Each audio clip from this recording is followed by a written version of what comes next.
We are ready when you are, Ms. Thank you, Chair. Seagulls Nube. Thank you, Chair. Thank you, Commissioners. Chair, the witness is witness A, and we have spoken to the witness. He will take the oath.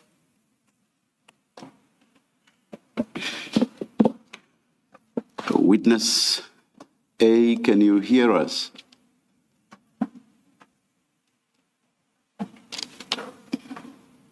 Yes, good morning, Commissioner. Good morning to you too. Will you affirm or take the oath? I will take the oath, Commissioner. Do you swear that the evidence you are going to give will be the truth, the whole truth, and nothing but the truth? If so, please raise your right hand and say, "So help me God." So help me God. Thank you. Thank you, Chair. Witness A, there should be two bundles that you have with you. The first is a smaller bundle from page 1 to 57. Do you have that bundle with you? Yes, Commissioner, I have it. Just a minute. Is it not possible to up the volume a bit, please? Yes, we are trying to arrange for that, Chair.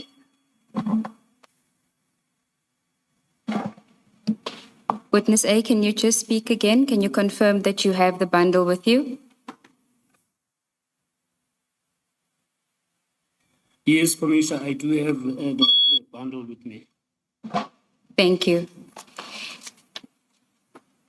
Chairperson, I want to suggest that that bundle be bundle WA for witness A. And then the second bundle that you have with you should be 455 pages long. Do you have that?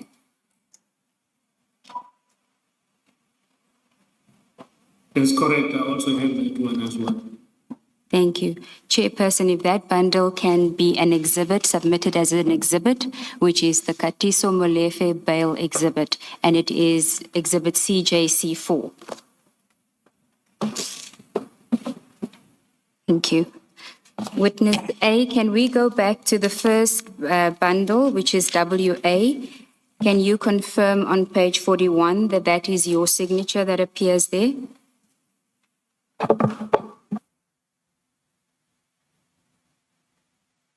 Correct, Commissioner. It is my signature that is appearing on page 41. Do you confirm that this is a statement that you prepared for purposes of your evidence that you will be giving before the Commission today? That is correct, Commissioner. I do confirm. Witness A, can you then go to page 1 of the WA bundle, which is page 1 of your statement? Can I ask you to confirm that paragraphs 1 and 3 are correct insofar as it identifies you and your career within the South African Police Service? Yes, Commissioner, they are correct. Now, you say in paragraph 2 of your statement that the statement is prepared for purposes of dealing with your evidence relating to events that transpired during 2024 and this year, which are relevant to the media briefing made by Lieutenant General Mkonazi on the 6th of July, 2025. Can you, for the benefit of the Commission, tell us what it is that your role was insofar as the South African Police Services is? What do you do within the police service? Thank you, Commissioner. I will start by saying that I am an investigator within the SAPS, and I am currently based at organized crime, which is the unit that is mandated to investigate crimes that are understood to be of a certain nature, in a sense that they are sophisticated and they need a certain approach in a way that they are being committed by syndicate, the organized groups. Thank you, Commissioner. Thank you. You also say in paragraph 5 of your statement, where you deal with what you refer to as the Swart murder investigation, that you are one of the investigators in that case. Can you briefly tell the Commission what the Swart murder is? Ms. Siegel, perhaps we should place paragraph 3 on record. Just remember, I know what you're doing. The statement will be handed in, but we do have a transcript. And I think we should try as best as possible to put as much information in the transcript as is safe to do. Thank you, Commissioner. I did ask the witness to confirm the accuracy of paragraph 3 for now, insofar as it relates to his career. Do you just want me to briefly say that it does deal with his career within the police service? In that case, I have a question that relates to paragraph 3. The witness says that he was attached to a station and thereafter the 3O task team in Soweto. What exactly does the 3O refer to? Witness A, did you hear the question from the chair? Yes, I got the question from the chair, Commissioner. Can you answer the question? The task team is the team that is formed to work on the cases, specific cases that are classified as hijackings, house robberies around the area. Okay.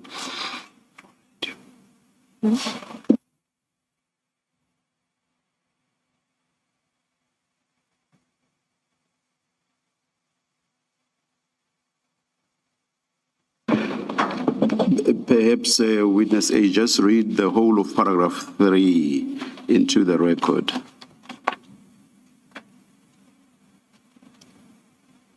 Yes, Commissioner.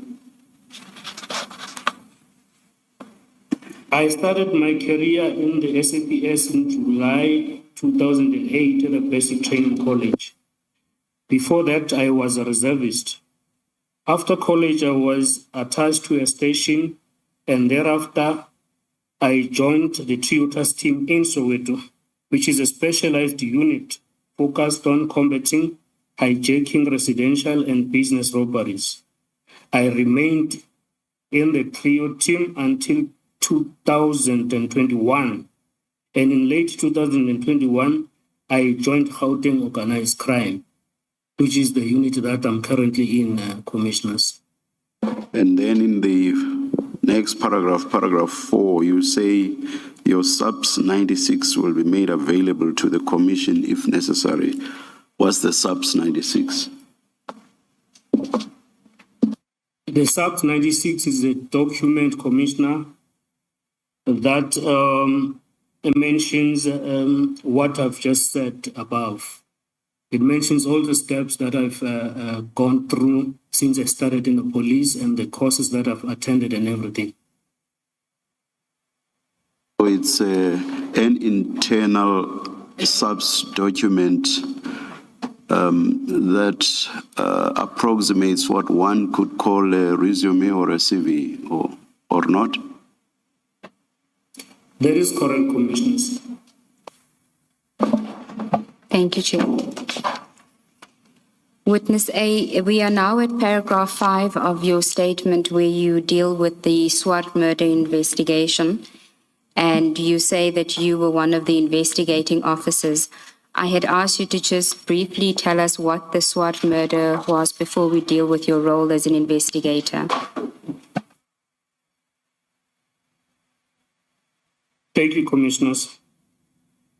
The Swart murder is referred, as it is referred, it is the murder that occurred in Vereeniging area on the 17th of April 2024. In brief, this is the case that occurred in the morning of the day that I've just mentioned, the 17th, where an individual was shot and killed at Vereeniging, and then the case was then given to us as a unit to investigate. Okay. You then mentioned that... Sorry, the individual's name? The individual's name is Mr. Armand Swart. Thank you, Chair. You then deal in that paragraph, still on paragraph 5, but on the next page, you refer to many crime scenes related to this murder. Before we deal with the details of the scenes, could you just list the scenes and explain to us why there are 4 scenes that you reference in there? Yes, thank you, Commissioner. This Vereeniging murder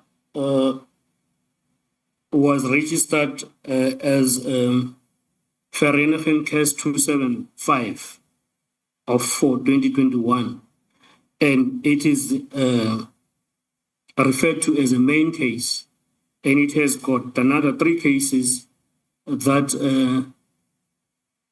I would say are consolidated to it or joined under it. And then I will go on and say, as this murder occurred, it was also learned that there were other cases that were connected to it in such a way that the people that murdered Mr. Swart and Vereeniging were arrested at a different area, which is now Bramley, in Johannesburg. And then there was a docket that was registered there, and it was referenced as a Bramley case 149 of 4/2024.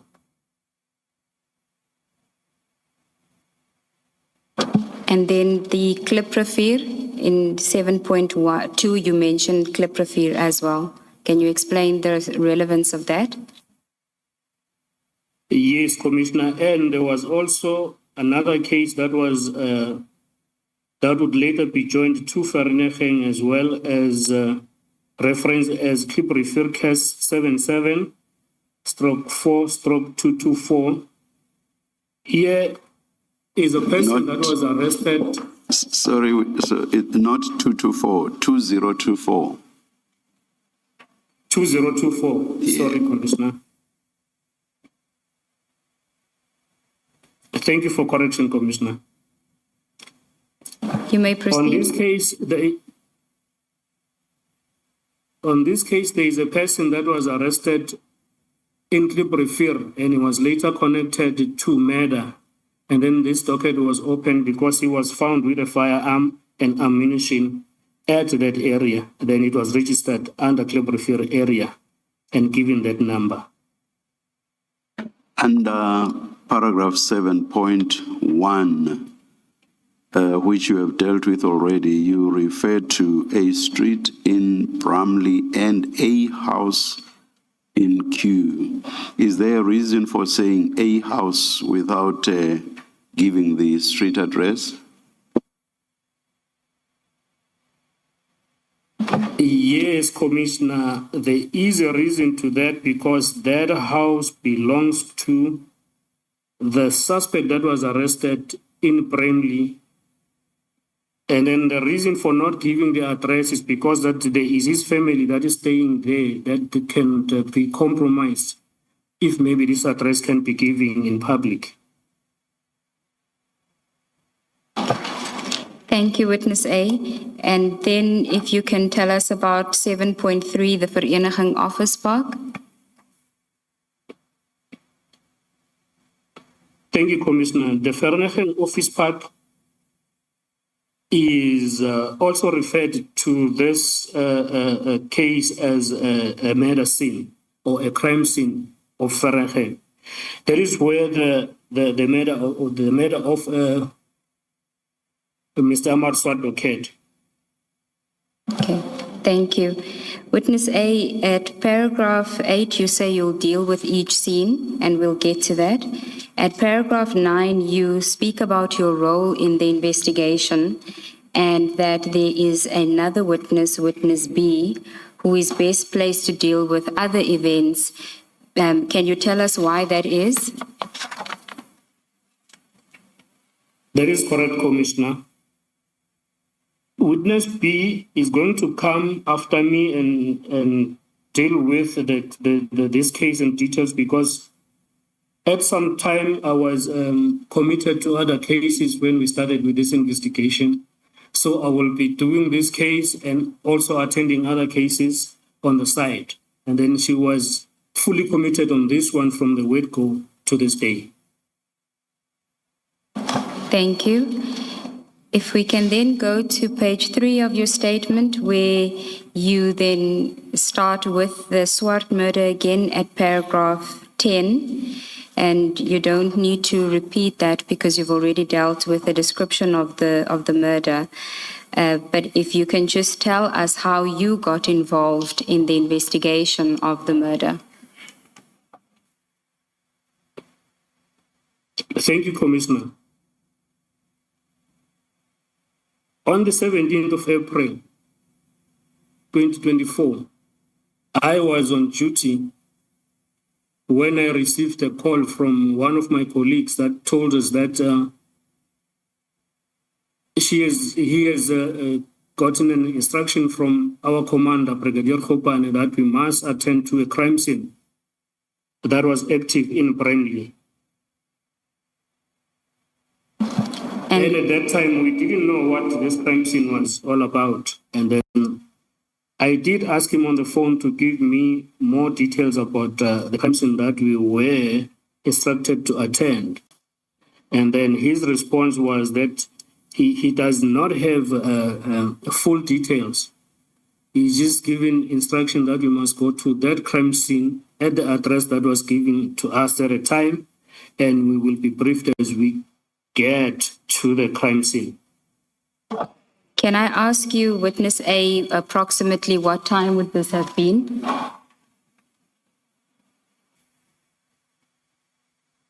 This was in the morning of the 17th of April 2024 at around 10.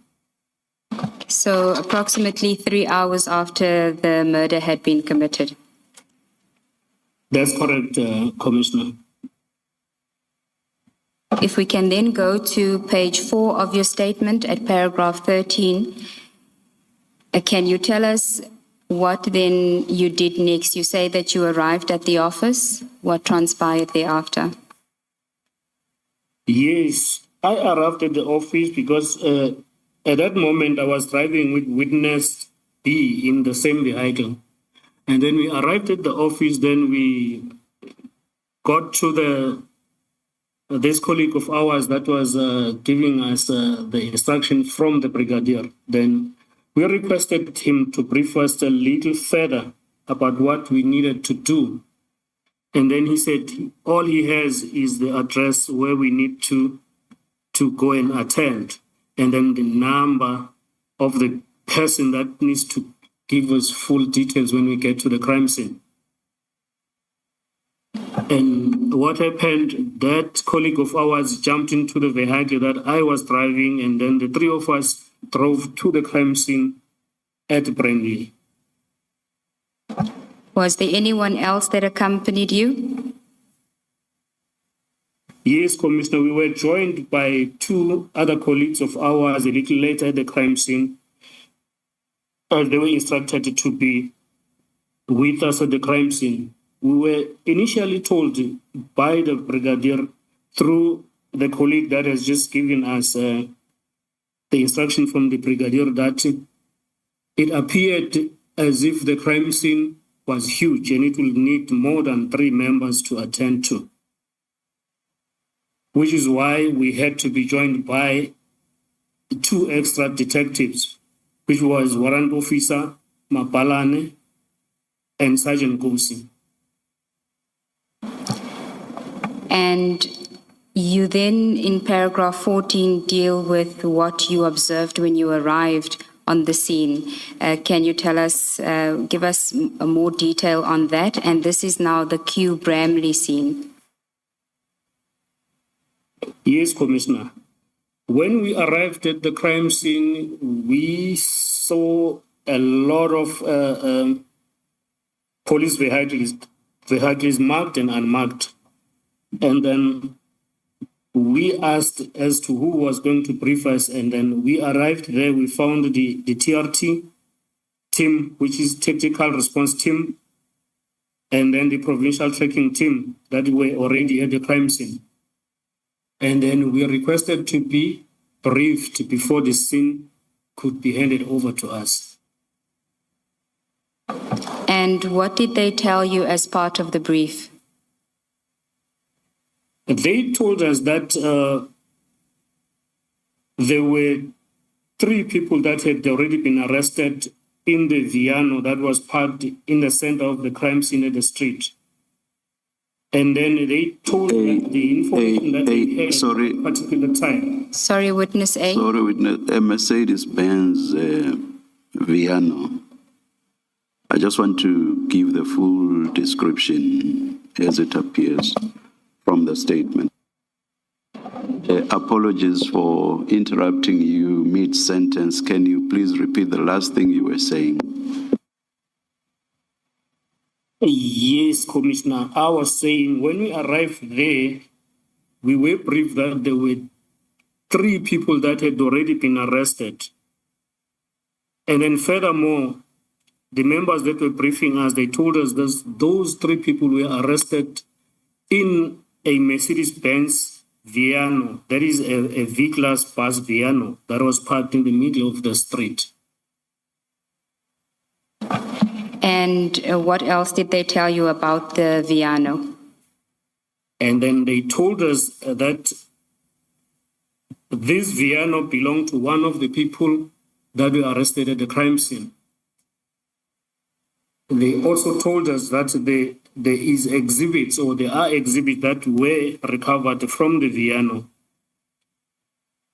Okay. And furthermore, they told us that these 3 suspects that were arrested there are suspected to be connected to the murder that had just occurred 2 hours or a few hours earlier in Vereeniging, the murder that I mentioned when I started on my statement of Armand Swart.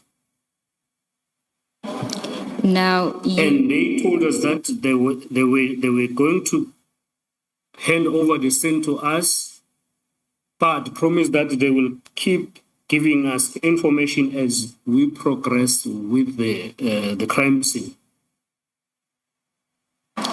okay, in paragraph 15 of your statement, you deal with interviews with the suspects. Can you just elaborate on that? That is correct, Commissioner. We started interviewing the suspect individually, and then we found that one of them was a police officer that was stationed at Johannesburg Central under Detective Branch. And then he introduced himself to us as Michael Puletau. And then I personally asked him if he was not supposed to be at work, as it was a working day. And he told me that he actually is on duty.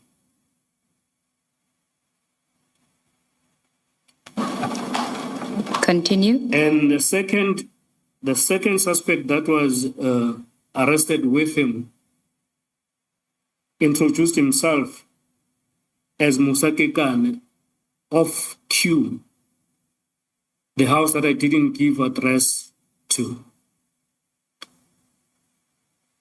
He told us that he was a friend of Tau, and he was together with Tau when he was arrested in a Viano. And the third person that I will not name because he was not charged. He was released because we could not link him to the murder or any other crime that happened on that day. But he was arrested on that day because he was found with them. We had to ask him questions and see if he was connected to the crimes. But he did give his names to us. And what did he say? What reason did he give for why he was with Tau and Kekana? He told us that he knows Musa Kekana. Then he told us that Musa Kekana had just called him as he was coming to him, and then he said he needs a rim, the rim of a Mercedes-Benz.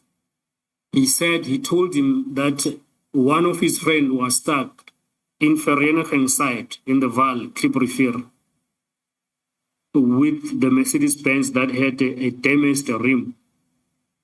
Therefore, they wanted the rim from him to go back to the Val to assist him. And then insofar as the Viano is concerned, you said earlier you were briefed by the team that was on site that Tau, one of the suspects, was the owner of the Viano. Did one of the suspects take ownership of the Viano? Yes, Tau did agree that the Viano is his. Okay. But he then told us that he was not driving it at the time when they were arrested. Musa was the driver. Okay. In paragraph 16, you continue with what was observed on the scene, but you mentioned specifically items that were found at the scene. Can you deal with that? That is correct, Commissioners. When we got there, we found that there were recoveries that were found in the Viano. Among the recoveries that were there were 4 cell phones, with one cell phone being a small phone that we refer to as a burner phone. Can you? In the sense that, Oh, please continue. I wanted to ask what a burner phone is. we refer to it, Commissioner, as a burner phone in a sense that it does not have internet capabilities. It does not have, it's those small phones that you do not have internet capabilities on.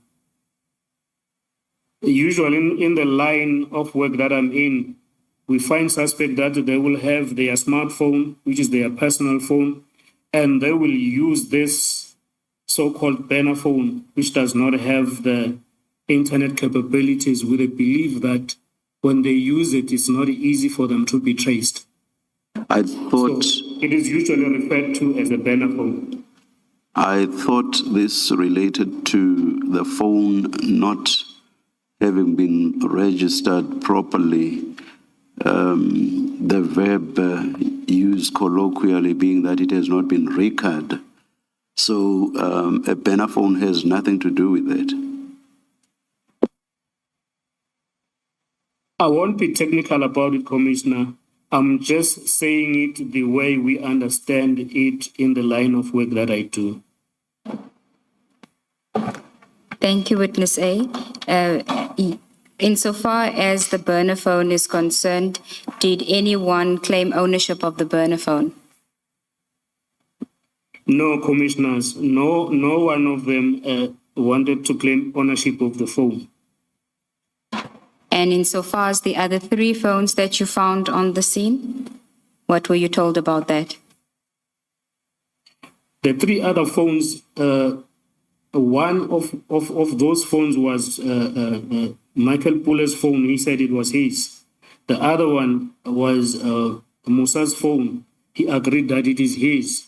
Then the other one, they said it belonged to the person that was arrested in Kliprivier. And this would be the 3rd suspect, which we'll get to later. This will now be the 3rd suspect that we'll get to later, correct, Commissioners? Okay. And then in paragraph 17, you speak about additional material that was found on the scene in addition to the cell phones. Can you elaborate on that, please?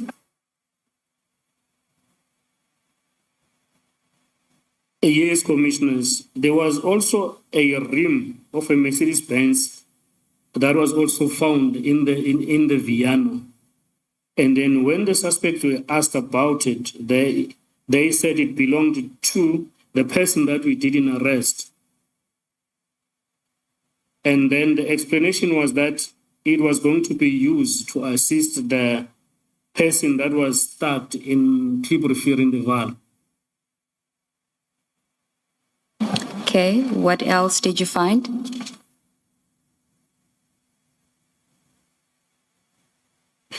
And then we also recovered 15 used cartridges of a rifle that were in a plastic bag, a transparent plastic bag, also in the vehicle. Now, in your statement, you referred to these 15 cartridges as the infamous 15 cartridges. Why do you call it that?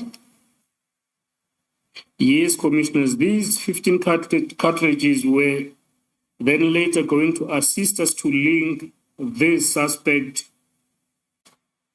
to the murder scene in Vereeniging or to the firearms that would later be found in the house in the crime scene that is also in Brandley, at a house that I didn't give address of. Okay. And in addition to the cartridges, did you find any firearms?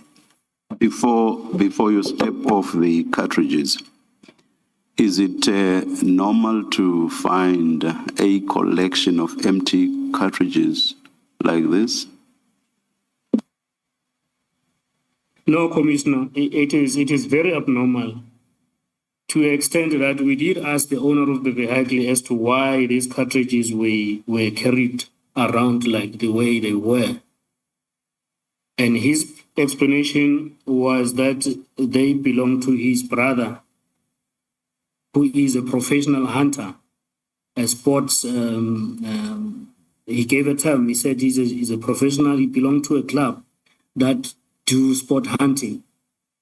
Then we asked him, why do you carry them around? Then he said he was using the vehicle a previous day, and he forgot them in a car. But did they explain, or did he explain why the brother would have collected these and placed them in a plastic bag? No, Commissioner, he failed to explain that part of the question because we did ask him. He failed. He totally failed. Is it so that empty cartridges are found after a firearm has been fired? They fall off. As you fire, an empty cartridge falls off. Is that not so? That is correct. That's what I understand with the firearms. If you fire, then the cartridge will fall off the ground. So for cartridges to be found, collected and placed in a plastic bag, it would mean that someone must have picked up those empty cartridges and placed them in the plastic bag. That is correct, Your Worship. That is what we concluded. We thought that it means someone collected these cartridges from the crime scene, maybe for the purposes to dispose of them, so that they cannot be linked to the firearm. And Not yes. knowing that they will be arrested before they get rid of the cartridges. Or I think right at the beginning of your last sentence, you talk about linking. So does it mean that from an empty cartridge, you are able to tell what firearm was used to fire or to shoot? That is... I would say yes, commissioners. it is like that. You get the firearm, and then you get the cartridge, and then you can compare to say this cartridge was fired from this firearm. So you must have both. You must have a firearm and you must have the empty cartridge. That will be a technical question to answer. All right, all right. But for us, it is very good if you have them both. Yes. Sometimes you can only find the firearm, you take it to ballistics. If you like it, they will tell you that the other crime scene has got the empty cartridge that is connected to your firearm. Then they do a linkage. And then you can do, maybe you get a cartridge without a firearm, then they connect it vice versa. So with us, it was good because we got the cartridge and the firearm. So I think it was easy for someone who was going to do the linkages in that sense. Thank you. Thank you, Commissioner. Witness A, you say in your statement that the cartridges likely would not have been found had the team not apprehended the suspects that day. Is that what you were referring to earlier? That's correct, Commissioner. That's what we thought as a team to say. These cartridges were going to be disposed of before we arrest the people. Okay. I had asked you find the empty cartridges, but did you find any firearms on the suspects? Yes, Commissioner. There was one firearm that was found inside the Viano in a sling bag, and then it belonged to Michael Puletau. He told us that was his firearm, a licensed firearm, a private licensed firearm. And what type of firearm was it?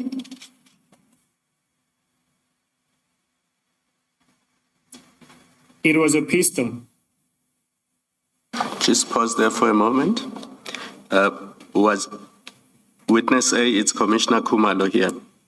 The firearm that was found in the Viano that you say you were told belongs to Dow, was it a service pistol or his private pistol?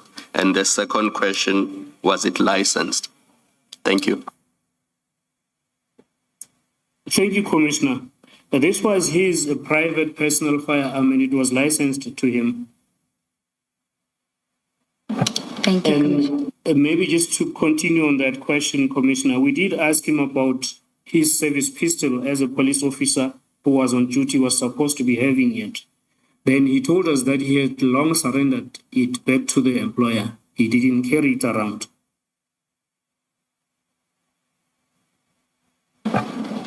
Thank you. You then also speak about a license plate that was found. Can you elaborate? Yes, Commissioner. Among the things that were recovered or found in the Viano was a set of license plate, the registration number, that was later linked to the vehicle or the Mercedes-Benz that was found where the third suspect was arrested in the Val at Kliprivier. That will mean the Mercedes-Benz was driving with a wrong plate number wherever it was at that given time. Now, I just want to place paragraph 18 of your statement on record, given that this is still an ongoing matter. You say, any further information regarding the scene is not relevant to the Commission's work and may compromise the case if disclosed publicly at this stage. Do you want to elaborate on that? Yes, Commissioners, because more of information is the details that I think might compromise the case as the case is at a critical stage at court. Thank you, Witness A. You then move on to the second scene, which is still part of the Bramley case number, which is the house in Kew that you referred to earlier. Can you tell us what transpired there? This is what we refer to as scene 2 at Bramley, where now the second suspect, which is Musa Kekana, resided. In this crime scene, I didn't attend it myself because I had to go and attend the crime scenes that were at the Val. So I left other members to attend to it. And then they attended to it. Then we were communicating with them constantly with the recoveries that were recovered at the crime scene and what was going on at the crime scene. And you refer... Continue. Yes, Commissioners. Continue, Witness A. Yes, Commissioners. In this crime scene, we were told that the police that were attending there recovered a motor vehicle, which is a Hyundai i20, which inside had a bag that was loaded with 3 firearms, of which 1 was a rifle and 2 were pistol and a lot of ammunition. Now, you say in your statement that the I-20 was spotted at the murder scene at the time of the murder on CCTV cameras. When were you informed of that? That is correct, Commissioners. As I said, that we were briefed continuously as we were at the scene. The information that kept coming in was that in the morning at around 7 of the same day, which is the 17th of April, at the crime scene, 2 vehicles were seen in the CCTV cameras. And then one of those vehicles was a Hyundai, the same Hyundai that now is being recovered at Musa's house. And then we were told that this vehicle was driving around the crime scene, making turns with the Mercedes-Benz that was later recovered with suspect number 3 at Kliprifir. Now, this information is from the members that attended the crime scene at Vereeniging that watched the footage at the crime scene and told us that they seeing these vehicles and then now gave information for us and other units to see if these cars that we're talking about match the description that they're giving us. Witness A, where you say these 2 vehicles were seen in the morning at the crime scene, which crime scene are we talking about? I'm now talking the crime scene where Mr. Amar Swart was made at the Commissioners in Vereeniging at Duncanville. Thank you. Thank you, Commissioner Baroy. We have displayed the visual of the Hyundai and the Witness A. I'm not sure if you can see the screen, but you do have hard copies of these documents, and I think you are able to look at it from your side on your computer. Do you see what we see, or do you have it on your laptop? I cannot see it from the display, but I have it here with me from the documents that I have, Commissioners. Okay, can you describe for us? Can't we screen share for the witness to see, for us to be sure that the witness is looking at what we are looking at? We can attempt to do so, Chair.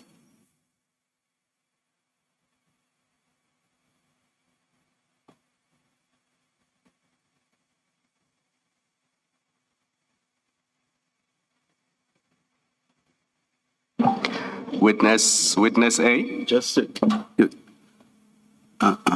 Yes, Commissioners.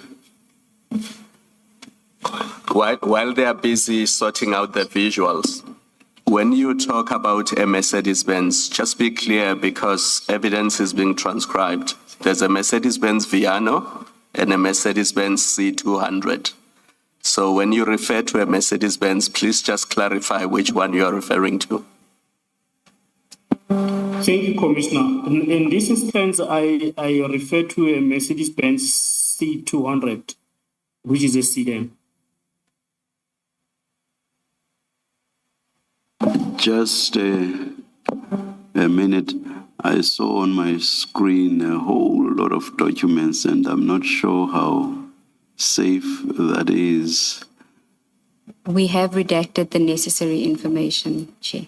So when I see all of those documents, I should not be worried. No, Chair, not at all. It is just a description of what is shown in the photo, and the relevant personal information has been redacted. All right. Thank you then. Are we still trying? Yes, Chair.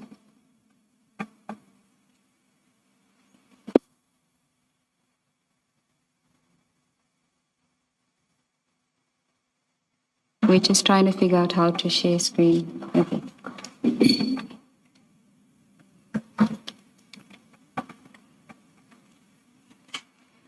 Witness A, are you able to see the screen? Yes, Commissioners, I can see this screen clearly. Okay. Can you tell us what we're looking at here? At the screen, I'm seeing two vehicles. I will talk to the one that is in front of the buggy, which is a white vehicle. Then it looks like it is actually a Hyundai i20. That was so. We can hear you. The vicinity of the crime scene. Just At 7 o'clock. It's actually 7:01. Yes, that's the second one. We'll go there now. That's the second image.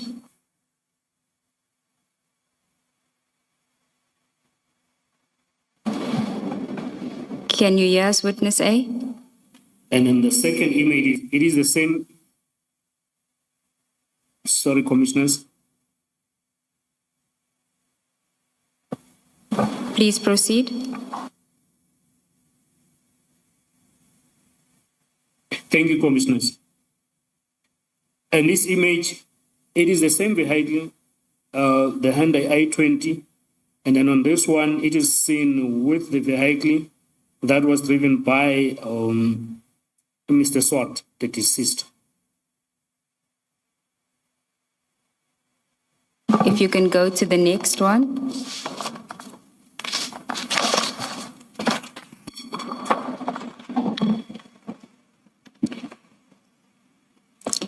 Yes, Commissioners, the next one is now the vehicle of the deceased standing right in front of the gate of where he was working, and then we're seeing the Hyundai i20 standing next to it.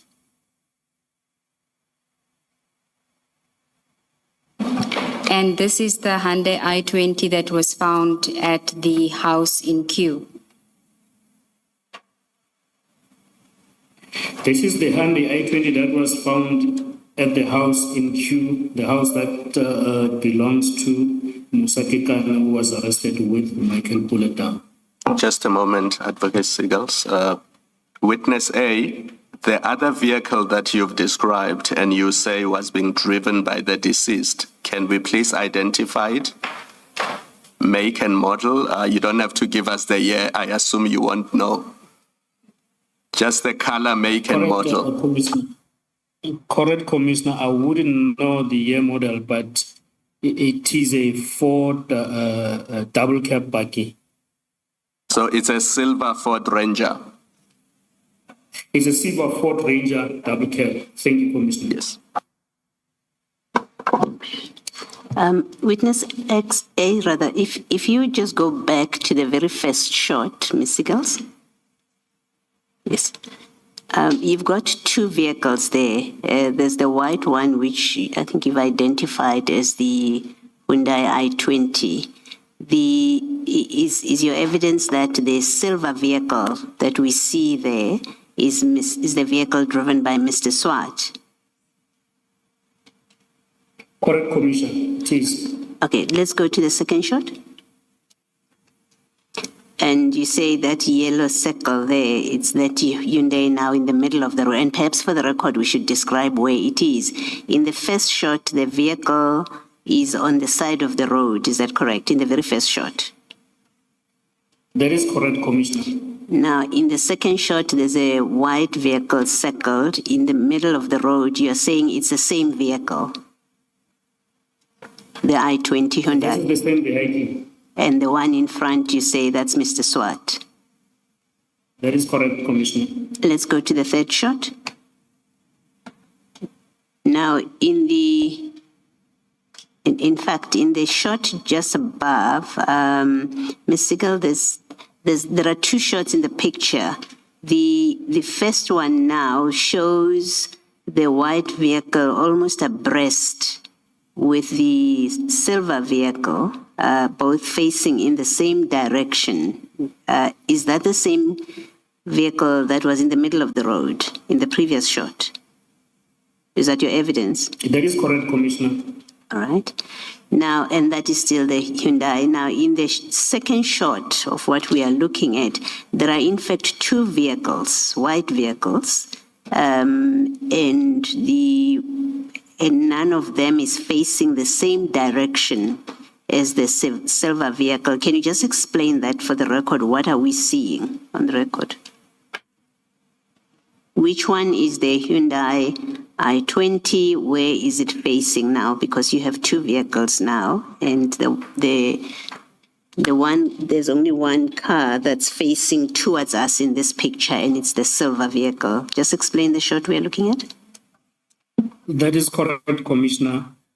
The Hyundai vehicle will be the one that is facing to the vehicle of the deceased, Mr. Swart. And then that other one, I think it is the vehicle that is just in motion on the street, is driving past. So the one closest to the silver vehicle, you're saying that's the Hyundai i20? Correct, Commissioner. Thank you. Thank you, Ms. Siggles. Thank you, Commissioner Baloyi.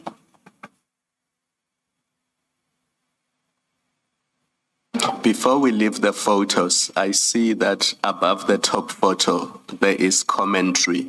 I'm not sure if this witness is going to be giving evidence on that commentary or if it's for somebody else. No, it's not for this witness. Thank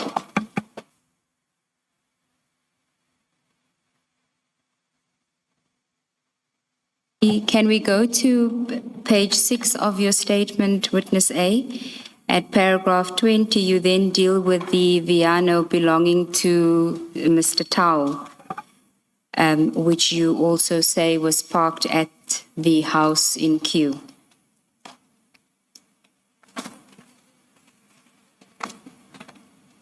That's correct, Commissioner. This Viano that belongs to Tau was parked at Q during the commission of crime. Q, which is the house of Musa Kekana.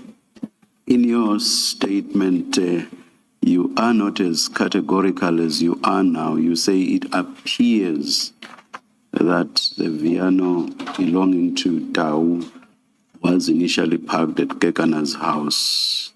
Do you want to explain the difference in how you phrase this? Yes, Commissioner. I think that is just a wording.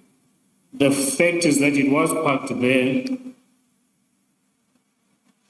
because when this Hyundai i20 drove back from Vereeniging, it was actually surveyed and followed by the people that are working with the police, and it was seen entering the house that belongs to Musa. and then the Viano drove out of the house. So that puts the Viano right where this I-20 was recovered later on. Thank you, Commissioner. Then we do have the tracker information for the Viano, which we have displayed. Can you see it, Witness A? Yes, I can see, Commissioners. Can you tell us what we're looking at and what does it confirm? It confirmed that this Viano was actually at a house that belongs to Michael Puletau at that given time, which is 3:12 minutes in the morning when the ignition started. Then at around 3:31, then it was parked and the ignition was switched off at Musa's house. So it is confirmed that it was parked there in a duration when the crime was committed in Vereeniging. You are referring to the last entry there. I don't know if you can see it clearly where it says 17 April 2024 at 0403, Viano arrives at Musa Kekana's house, ignition off. Yes, Commissioners. Thank you.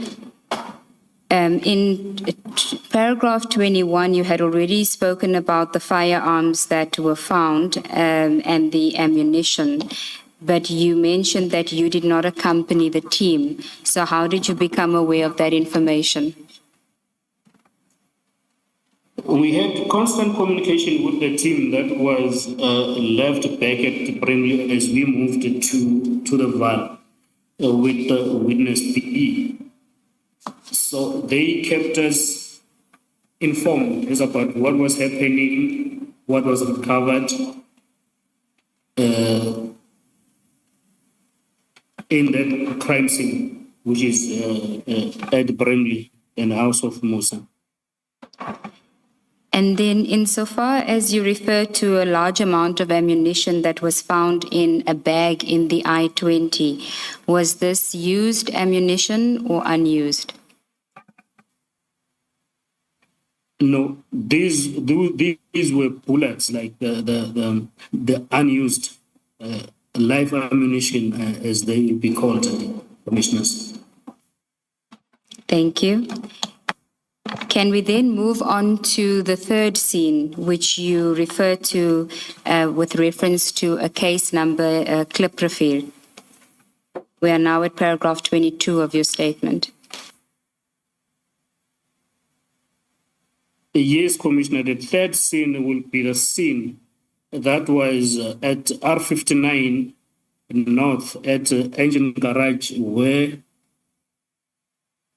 the person that was arrested there is DFO Floyd Mabusela, and he was driving that Mercedes-Benz, the C200, gray in color. So he was stuck there with his rim damaged. And then this is also a vehicle that I mentioned earlier on, that it was seen in the CCTV video footage at the crime scene before the shooting of Armand Swart. If you can just pause there, Witness A, so that we can project that, so that you can explain it.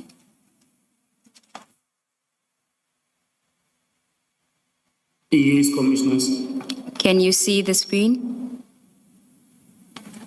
I can see the screen, yes. Okay, please proceed.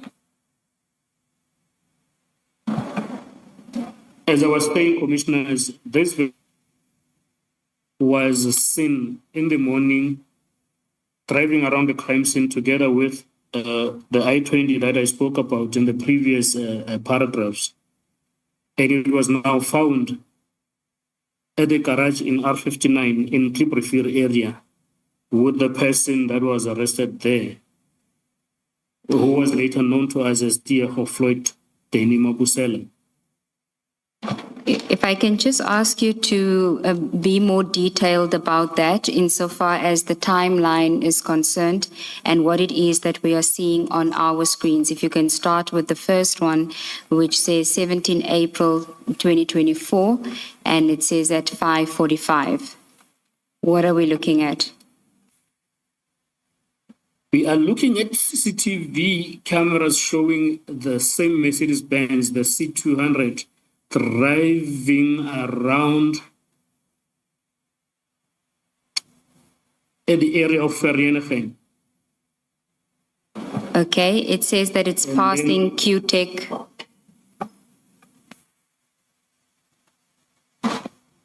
Yes, commissioners. Q-Tech is in Vereeniging, and in Q-Tech is our crime scene. So it is picked up. Sorry, witness A, I apologize for interrupting you.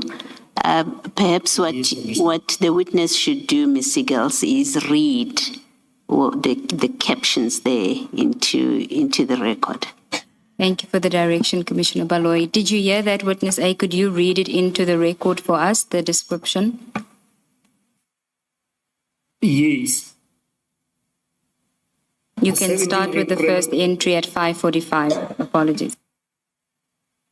Yes, 17 April 2024, 5:45. CCTV camera shows a silver Mercedes C-Class driving past Q-Tech towards Woodcop Road. It turns right onto Woodcop. Then it's giving us DVR time. You can just read it to explain the difference between the time that the actual footage is and displays and the time of the caption, because there's a time difference. So just read that into the record as well. It says the DVR time is 6 minutes long than the actual time that is depicted on the clock. Okay, and the next one, the next caption.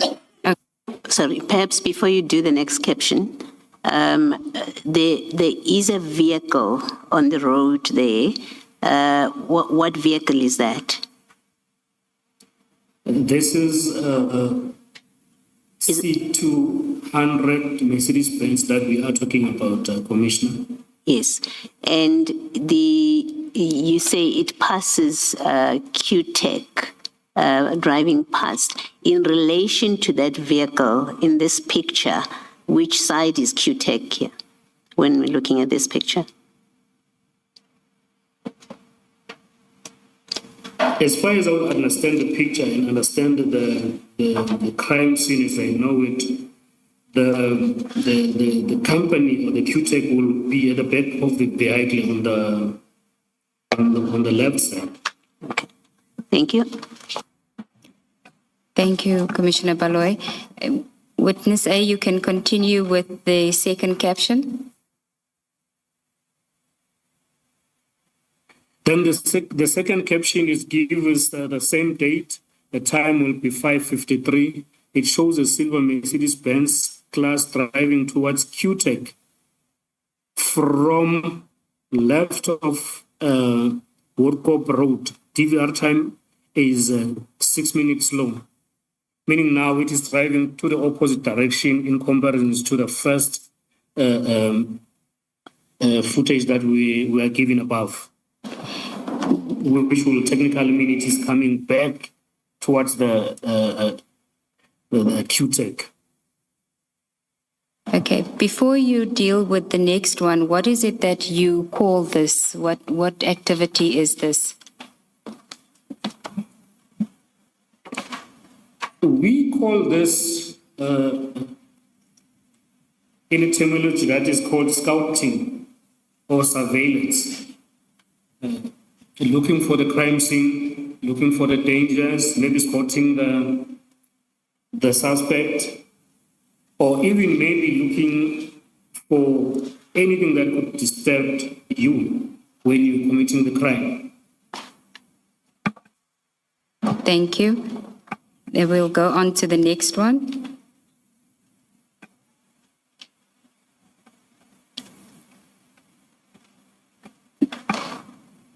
Can you read the next one for us? Thank you, Commissioner. The next one will be the same date at 6:49. It shows a silver Mercedes-Benz C-Class driving towards QTech from the right of Woodcope Road. DVR time is 6 minutes slow. Sorry, the next one? The next one will show the same date at 6:45. QTech CCTV shows a silver Mercedes-Benz C-Class driving past the gate from direction of Woodcope Road. Can we, witness A, in these two shots, they both have 6:49 as a timestamp. And that's what you say on record, and it can be confusing because they look different. These shots, can you give us the exact time stamp of the first one? Ms. Eagles, if we Yes. could just project fully the first picture. Perhaps I could be of assistance, Commissioner Baloy. The first one, which says 6:49 in the caption, is obtained from CCTV footage other than QTech, so from another entity, and its DVR time is 6 minutes slower. So the 6:49 in that one is referring to 6:43 actually on the DVR system. The second one, it's also 6:49, but the vehicle is coming in it's in the same direction, but it's being caught at two different cameras. So the time on the 6:43 is not an accurate time. You would have to look at 6:49 as the top one and 6:49:54 seconds, the second one. So it's within less than a minute of each other. Yes, I think what I wanted to clear on the record is these are two different shots. They are not same shots, different angles or anything. Correct. They're coming from two different cameras. The one is coming from a different entity, CCTV footage, and the second one is coming from QTech. That is why on the caption of the first one, you'll see it's been redacted. It's a redaction to show where it came from. It just says shows a silver Merc, whereas the second one, it will say QTech CCTV shows, so as not to identify the source of the first.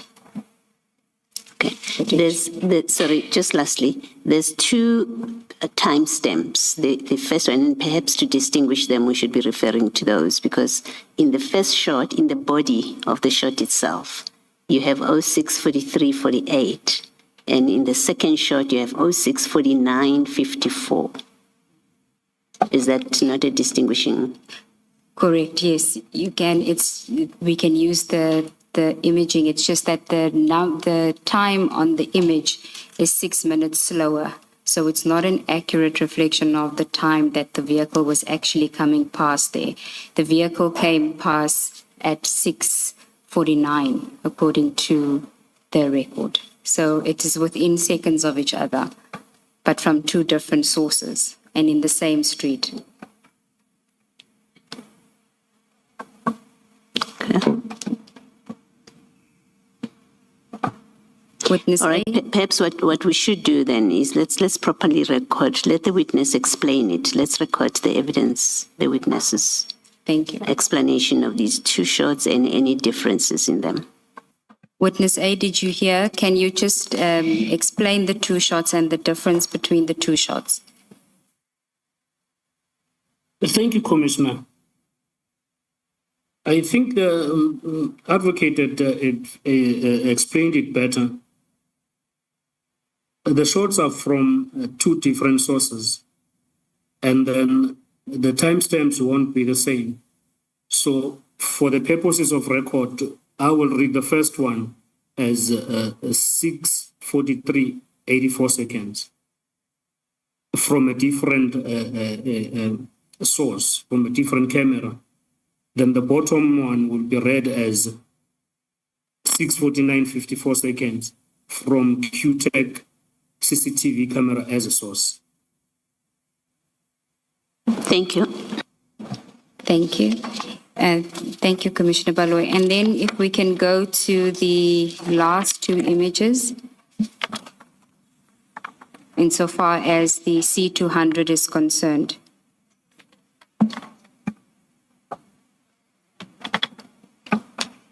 Can you see it, Witness A? Yes, Commissioner. Thank you. On this one, I think it is the same scenario. We've got two shots from different sources. The first one is from QTech cameras, and then it shows it is the timestamp would be 6:52:28. Then we're seeing a same silver Mercedes-Benz C200 driving past the gate towards the direction of Workup Road. And the bottom one will be from a different source that is not disclosed to us, which will be depicting the same vehicle, which is a C200 Mercedes-Benz, and the timestamp will read as 6:46:51. Then it reads as it shows a silver Mac driving past QTech towards Woodcock. It turns right into Woodcock. Then they're giving us the time delay, which is 6 minutes. Witness A, in these two photos, it looks like the Mercedes-Benz has turned around now because it's facing left. In the previous two photos, it was facing right, more or less 3 minutes earlier.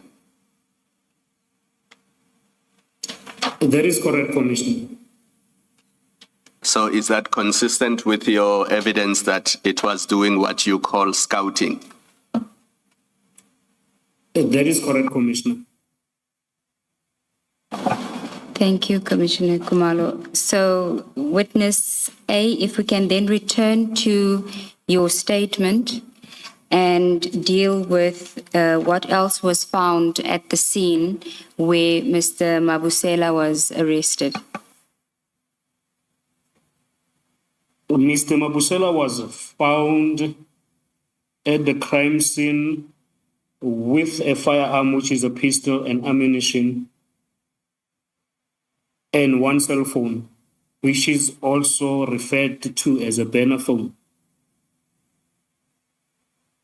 Now, before you continue, can I just ask you to explain, because you said you found the vehicle had a damaged rim, and then you also referred to a license plate. Can you tell us about the license plate? Yes, the Mercedes-Benz had a damaged rim, which now meant that the rim that was found in the Mercedes-Benz Viano in Brimley was indeed meant to come and assist this one. And then when the police checked the license plate on the disc, they found that the registration numbers that was recovered in the Mercedes-Benz Viano at QTech actually was the correct registration number for Mercedes-Benz C200 that was found in Clipperfield. If I can just understand what you're saying that the license plate for the C200 that's registered to the owner of the C200 was found in the Viano. That is correct, Commissioners.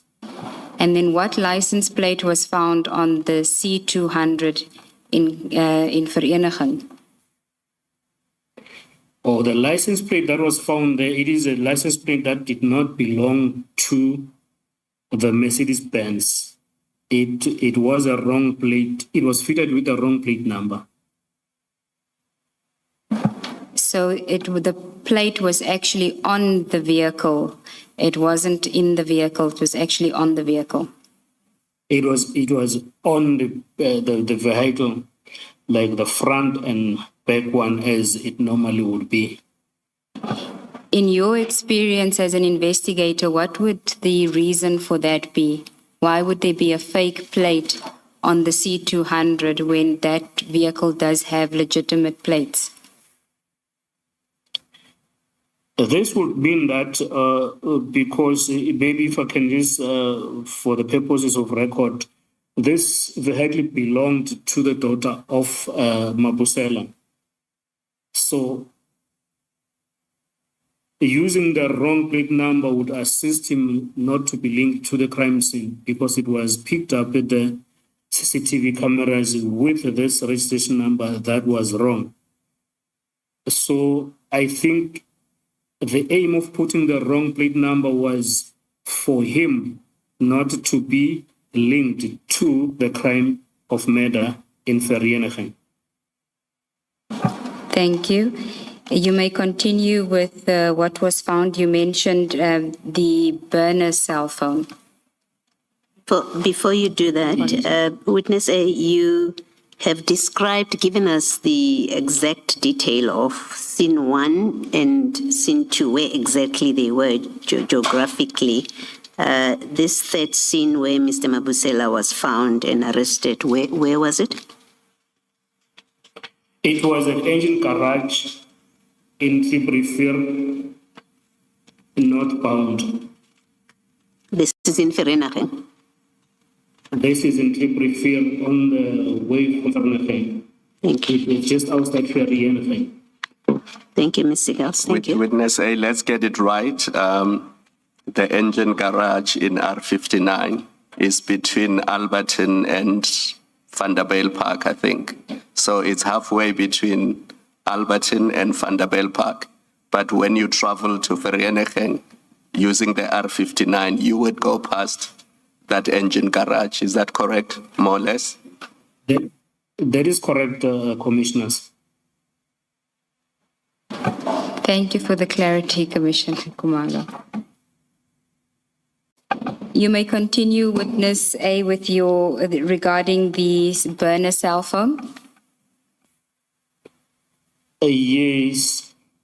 So what was recovered on this suspect who is now Floyd Diego Mabusela was this burner cell phone and the firearm of which he was arrested for initially. And then these two were booked into the dating as exhibits. And then this cell phone was later going to assist the investigation to link this suspect who is Floyd Mabusela with the other burner phone that was recovered in the first scene at Brainley through communication. So this is the investigation that was carried on in a week that followed. When you say in communication that the two burner phones were in communication with each other, at what point? When was this? And these two phones were found to have been communicating during the commission of crime and after the crime has been committed in Vereeniging. So the conclusion from the investigating team was that these two burner phones were utilized or they were bought for the main purpose of communication between these two vehicles at the crime scene and maybe coordinating their movement from the crime scene. If I recall correctly, you said that Mr. Mabusela's smartphone was found with the other two suspects at the Q Bramley scene. Is that correct? That is correct, Commissioners.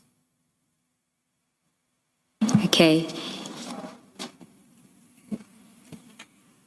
Chair, I see that it's 10:58 and I'm moving on to the next scene. Should we adjourn for tea and then I can continue? Let us adjourn and resume at 11:15.